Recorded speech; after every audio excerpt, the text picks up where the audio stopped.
Go. God. Yeah, it's bright, that one, isn't it?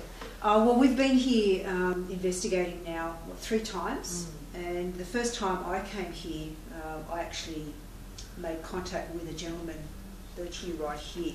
He stopped me as if I'd walked through him, and he was a very stoic gentleman, so big chest out, and he had a vest and a top hat, and we could see the white collar on him, and very well dressed gentleman.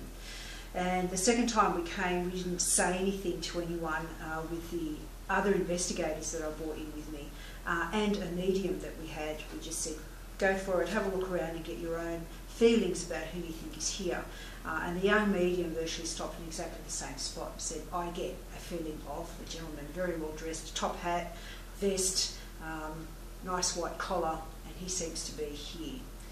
There's also a lady that walks through here as well, and we've picked up on a number of children here as well that seem to go through.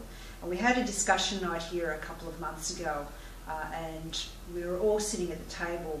Table's talking, everyone's loud, carrying on, and I distinctly hear a child's voice just giggling in my ear, as if they're standing right there. And I've gone, what? And there was a lady sitting in the corner on a chair, and so I thought, oh, did I hear her? And I misinterpreted it. And I thought, I'll wait until she speaks again, and I'll really focus in on her speaking, and I'll see if I've just caught it differently. And when she spoke, her tone and everything was completely different. And then I've gone, oh, okay, it is a child's voice, and it was loud. It was like the little one was in my ear and having a good giggle, and that was in that corner. Wow. In that corner. So yeah, that was a really interesting experience. The room was full of people, so it was quite distinctive to hear a child's voice in a room full of adults. Well, just in relation to the gentleman, there is a man associated with the history of the place that was actually known as Gentleman John. Gentleman John.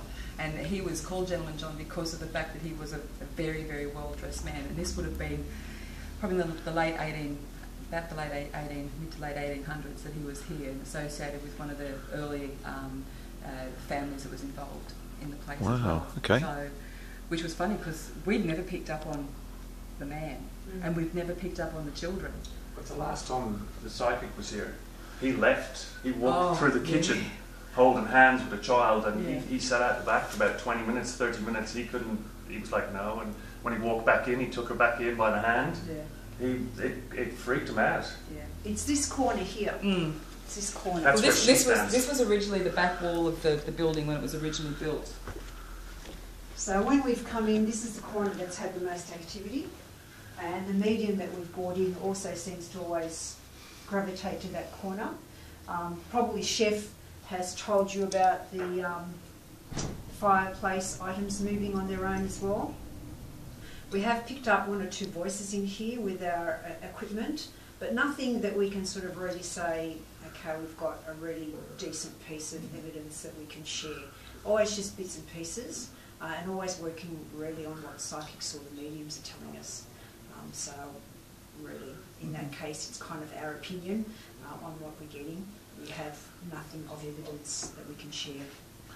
That is the spot where I asked him to sit. Yeah. Interesting.